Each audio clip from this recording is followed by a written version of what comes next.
always been a comfortable place to explore uncomfortable topics. Before Westover, I'd gone to school with the same group of people for my entire life. I've lived in the same house my entire life. So as you can see, a new school is going to be kind of uncomfortable. I've also been going to the same church my entire life. I attend the Covenant Evangelical Church, which is a sect of the Protestant church originating in Swedish immigrants.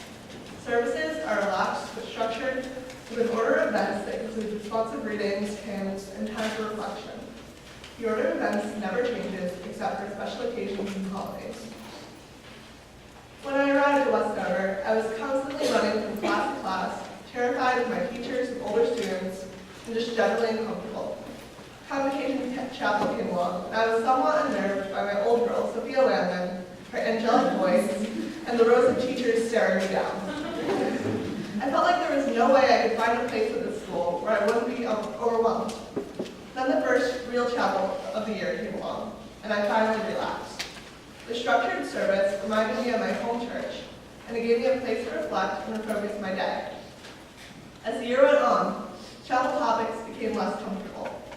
Scary subjects were broached, and yet I was still able to find peace in a place that made me feel at home.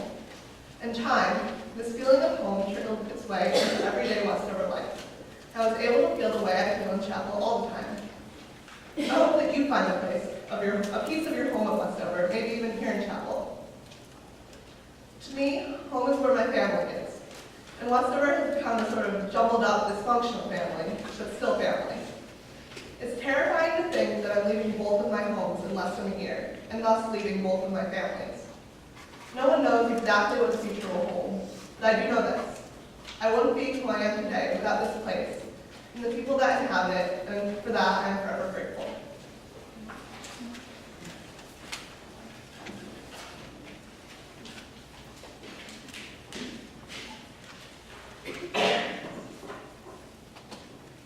I honestly could not have asked for a better leadership position. Chapel is important to me in so many ways. It brings Westover together as a community while also allowing us to speak and reflect on topics not always touched upon. One of the beautiful things about chapel is the ability for students to address uncomfortable topics, to not only break free of their timidity to open up, but to put trust in our student body and to believe that we will not just listen, but will appreciate what one has to say. As some students dread the coming of third period chapel on Thursdays, I look forward to it. Growing up with my church's rectory, my father is the priest, I gained a strong appreciation and love for our family's weekly Sunday services. So through my childhood, I grew up with the sound of the organ, singing hymns in my church choir, and listening to both my father and other ministers speak. There are a few things that really bring me close to a home at Westover, and chapel is one of them. It is important to me, and no matter who the speaker is each service, I always find myself leaving chapel with a more positive mindset. Chapel is a place of sense. A chapel is a sense of place. A time to not only be together without agenda, but a time to reflect. It is a place where silence with others provides opportunities for different learning. It is a place where we remember others and acknowledge that we ourselves come from a place we don't fully know and are headed forward on an equally uncertain journey. It is a place where I, can bring both my joys and sorrows to find deeper meaning in both. It is a place both apart and within, like no other place I know.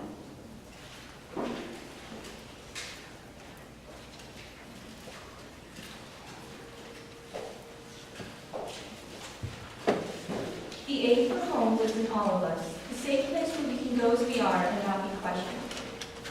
Home is where you feel at home and are treated well. So home should be the treasure chest of living.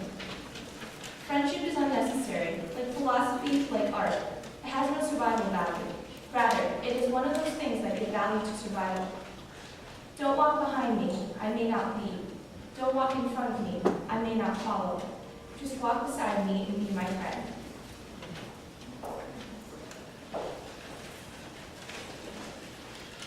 Good afternoon, everyone.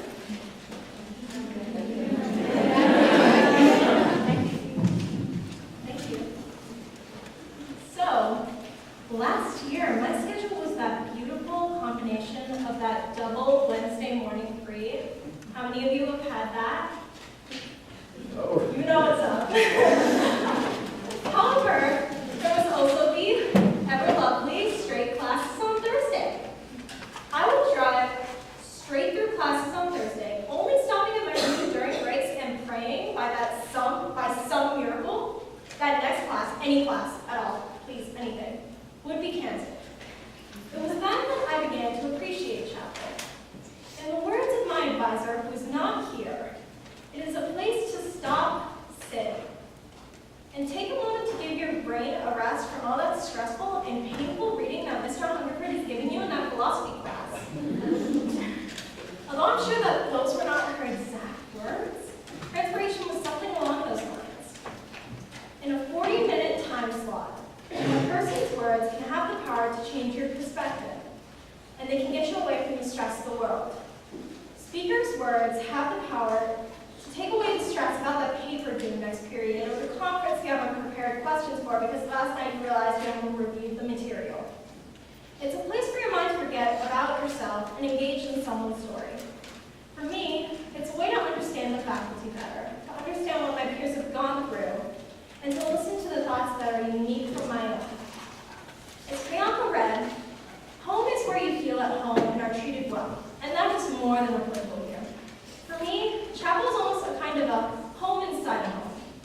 It's a resting place for thoughts that have not yet been developed, the soil for ideas to grow, and for people to bloom and color. Sometimes they don't need a voice to be special among a sea of students because they are beautiful in their own ways. My amazing seniors, you have all grown to be beautiful and amazing in your own important ways, and somehow, over 3 years, we have reached this idea of home and what it means to us. And I know, the idea of the future is scary. Continue rising in your own ways. And let these talks this year inspire you for that time. And I know they're all going to be amazing. To the rising juniors, let the words spoken in this place inspire you, and don't be afraid to speak out. But most importantly, although you are busy, don't be afraid to rest and simply listen.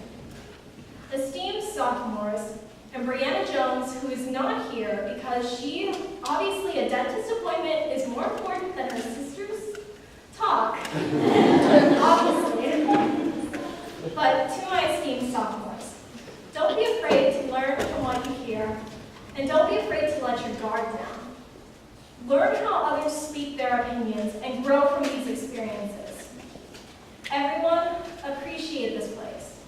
Let this place become a place of refuge, of challenge, and even become your own idea of home, just as it has become mine.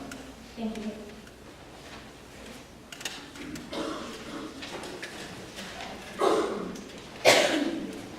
What I'd like you to do now is we'll have a few moments of silence, and I'd like you this time to close your eyes.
Last spring, just after they were nominated and elected chapel heads, Rachel, Harley, and Fiona met with me for lunch and asked that we begin chapel this year with a talk on the chapel program, on its function and its significance for the school. They also each offered to write something about why they thought chapel was important, and one or two of them did over the summer, maybe one.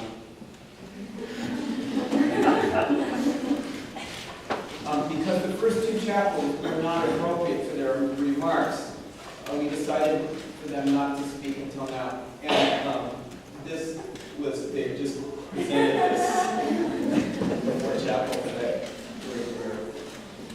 We're wearing the same ensemble. One of the themes for each of their sets of remarks was home, which you see reflected in the first 3 readings for this morning. I was going to say something about friendship, but I decided not to. I think their remarks were fuller than I thought they would be. They covered more. So what I'd like to do is talk about one part of chapel that I think is important. That is, it's important for daydreaming and listening. A culture can be measured by the activities it rewards and the activities it penalizes. Present-day American culture, especially as you know it at this competitive preparatory school, is puritanical in the following sense. We think of our lives as meaningless unless we are busy, really busy doing important things. And what these important things are is clearly defined for us by other people. Think of all the performance measures by which you live. Grades, projects, college acceptances, awards. Just one example of our near obsession with doing will be enough. And this always strikes me. Even young children don't play sports anymore. It's almost a misnomer to say that kids play sports. They don't. Instead, from the time they're 5 or 6 years old, they're enrolled by their parents in clubs and teams and recreation leagues where, under the supervision of qualified adults, they compete. Playing sports is more and more of a misnomer. Even in suburbs where many driveways have basketball courts, you rarely see pickup games. You see a bunch of empty basketball courts on people's driveways. Whereas not long ago, playing basketball, soccer, baseball, and swimming were ways to take a break from the demands of daily life, they have now, for people of all ages, become an extension of those demands. This extension of demands of performance into the arena of play is symptomatic of a larger problem we have in demanding achievement in just about every area of our lives. Some of you know that one of my favorite bumper stickers reads, maybe you've seen this, Jesus is coming, look busy. That's how you know you're saved, if you're busy. We need more and more opportunities in which we do nothing, in which quietly sitting and thinking, simply being quiet together and with ourselves is possible, like this. Maybe not thinking about anything in particular, maybe not thinking about anything at all, maybe just daydreaming. Like play, which has no explicit end outside of itself, daydreaming can be a very good thing. One of the best things chapel can teach, as our theme year would have it, is a quiet, patient, reflective attention. In almost all other circumstances, including most of our classes, we listen and then we have to respond in some formal way. Nearly all of the people who speak in chapel and in all other school functions are coming from outside. We forget about this until we have people come in here. Everyone who speaks in front of you is impressed by your ability to attend, by your ability to just listen. And this quality of attention is as important as anything you